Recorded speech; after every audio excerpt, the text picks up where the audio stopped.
Hey guys, welcome to the second lesson from our quadratic equations unit, solving quadratic equations. This one is entitled Solving Quadratic Equations by Graphing the Corresponding Function. And this one's going to be a little tricky, especially, or could be I should say, especially if you did not complete the lessons that I had posted from the rest of the green unit. And before I forget, if you would like a video lesson for any of those, just put underneath video please, and I can do one of those for you. So there might be something in there that you haven't done yet.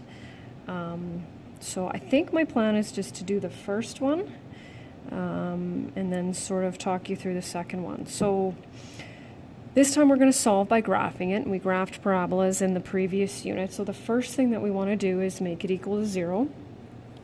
So I'm going to move everything over here. Now what we're going to have to do is we're going to have to substitute y in place of 0 because we need, this is the quadratic function that we're used to graphing. And so this right here is our related quadratic function. Let's see if I can shorten this a little bit here. Okay, so now we need to graph this. And in order to graph a parabola, we need to know the vertex, and so you can do one of two things. You can convert it to vertex graphing form, or you can use x equals negative b over 2a to find your x-coordinate of the vertex and then substitute for that. I prefer to convert. So this is what I was talking about that I had posted notes from before. So here's what we do. We do a little bit of a split here. Okay, so notice I've just kind of moved things around. And so now what we need to do is we need to figure out what goes here in order to make this a perfect trinomial square. So we take this numerical coefficient, divide it by 2 and square it. So 8 divided by 2 is 4. 4 squared is 16. Okay, and we can't just randomly add 16 to one side of an equation because then we've changed it, right? So we have to compensate for that. And since our equal sign is here, I've added 16 to the right side. What can I do over here to kind of make it seem like we really haven't done anything? Well, what's the opposite of 16? Negative 16. And so by adding 16 and subtracting 16, I've basically, I have not altered it, changed it in any way. So now we're going to do this. And so we factored that, and now it's written in vertex graphing form. So we'll just do a fairly simple table of values here. Put our vertex in the middle, not very even.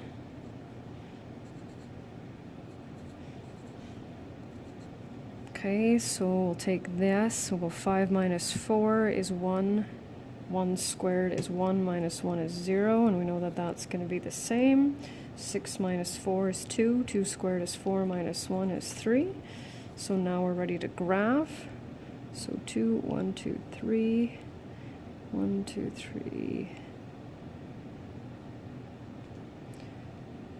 2, 3, oh, I went too far.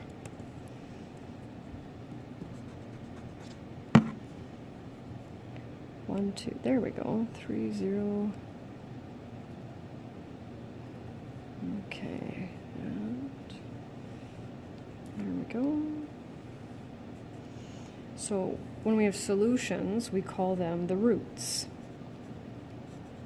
And in this case, the roots correspond. It's going to seem maybe like, why on earth did we do this? Because the roots are the x-intercepts. And how do we find the x-intercepts when we have a parabola? Well, we look to see where the parabola crosses the x-axis.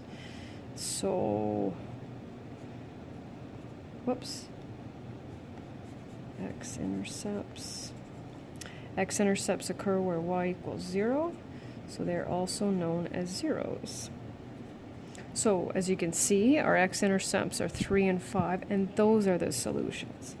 So we put them in solution set form in our brackets. And if you look at this, because this one's factorable, right, we would have ended up with x minus 3 times x plus 5, same roots.